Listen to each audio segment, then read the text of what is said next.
السلام علیکم ورحمۃ اللہ وبرکاتہ۔ میں ہوں سید عبدالوہاب شرازی اور آپ دیکھ رہے ہیں الہدیٰ گائیڈس چینل۔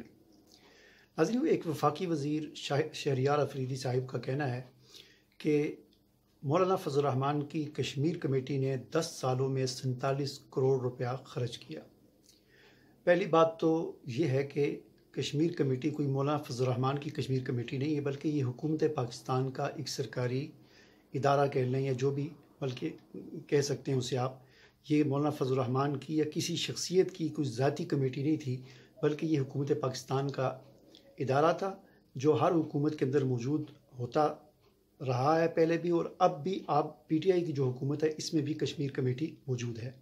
اس لیے اس کو یہ کہنا کہ یہ مولانا فضل الرحمان کی کشمیر کمیٹی، تو یہ تو پہلی بات تو یہ ہے کہ یہ بالکل غلط بات ہے۔ دوسری بات یہ کہ آپ بڑی دور کی پونجی جو ہے نا ڈھونڈ کے لائے ہیں۔ چلو یہ اچھی بات ہے کہ آپ نے 10 سال کا حساب کر کے بتا دیا کہ کشمیر کمیٹی نے 10 سال میں 47 کروڑ روپیہ خرچ کیا ہے، ٹھیک ہے نا۔ تو اب آپ کا ہی پتہ چل جائے گا کہ آپ کی جو کشمیر کمیٹی ہے ابھی 2 سال ہوئے ہیں، ابھی مزید آگے کتنا چلے گا، پھر اس کا بھی حساب آ جائے گا کہ اس کشمیر کمیٹی نے کتنے کروڑ روپے خرچ کیے، تو اس کا 10 سال کے 47 کروڑ ہیں، اور آپ کے بھی پتہ چل جائے گا کتنے کروڑ خرچ ہوئے۔ اور تیسری بات یہ ہے کہ اگر مولانا فضل الرحمان صاحب نے یا کسی نے بھی اس کشمیر کمیٹی نے کہ کسی بندے نے اگر کوئی کرپشن کی ہے، تو بھائی لاٹھی آپ کے ہاتھ میں ہے، آپ حکومت میں ہیں، آپ کو کس نے روکا ہوا ہے ان کو گرفتار کرنے سے؟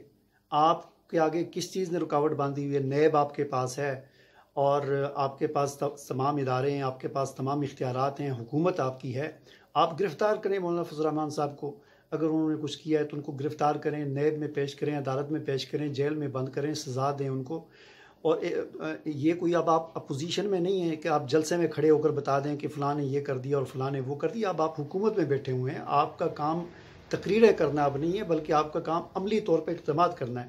وہ وقت چلا گیا جب آپ تقریریں کرتے تھے، ڈی چوک میں کھڑے ہو کے نعرے لگاتے تھے یہ کر دیں گے اور وہ کر دیں گے، اور جان اللہ کو دینی ہے، اور یہ ہو جائے گا، اور کوئی بندہ قتل ہو جائے اور اس کا قاتل نہ پکڑا جائے تو قاتل حکمران ہوتا ہے۔ تو وہ تقریریں اب نہ کریں آپ، اب تقریروں کا ٹائم آپ کا چلا گیا، اب آپ حکومت میں ہیں، آپ اپنی عملی طور پر جو اقدامات ہیں وہ کریں۔ مولانا فضل الرحمان صاحب کو گرفتار کریں، انہوں نے کوئی کرپشن کی ہے، نیب آپ کے پاس ہے۔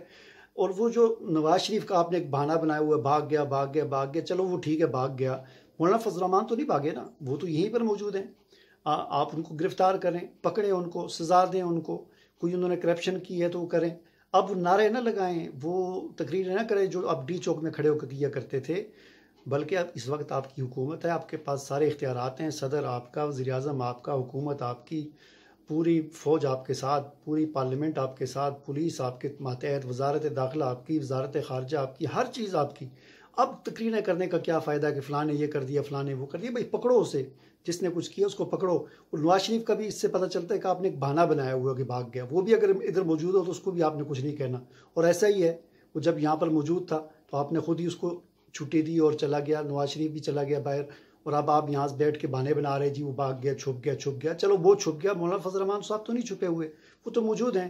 ان کو گرفتار کریں، ان کو سزا دیں۔ انہوں نے کوئی کرپشن کی ہے، کشمیر کمیٹی میں کی ہے، کسی اور جگہ پر کی ہے جو آپ دعوے کرتے رہتے ہیں، تو کریں، ان کو گرفتار کریں، کوئی سزا دیں تاکہ پتہ چلے کہ آپ کتنے پانی میں ہیں، آپ کا بھی پتہ چلے، اندازہ ہو۔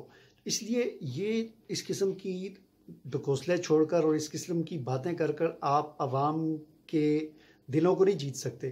عوام نے آپ کو دیکھ لیا ہے، آپ کی حکومت کو بھی دیکھ لیا ہے، جو تباہی آپ نے ملک میں مچا دی ہے، اور جو عوام اس وقت پیس کے رکھ دیا عوام کو مہنگائی نے اور آپ لوگوں کے اقدامات نے، اور پھر ملک کو جو قرضوں کے اندر آپ لوگوں نے ڈبو دیا ہے۔ پچھلے 70 سال میں شاید اتنے قرضے نہیں لیے گئے جتنے قرضے آپ لوگوں نے 2 سالوں کے اندر لے کر ملک کو تباہی کے دہانے پر لا دیا ہے۔ تو آپ کے ان نعروں سے اور اس طرح کے ڈھکوسلے چھوڑنے سے جو ہے نا عوام آپ کی باتوں پر یقین کرنے والی نہیں ہے۔ لہٰذا اس قسم کی فضول حرکتیں اور فضول بیانات دینا چھوڑیں، اور کوئی عملی اقدامات کریں جس سے ملک کو بھی فائدہ ہو اور عوام کو بھی فائدہ ہو۔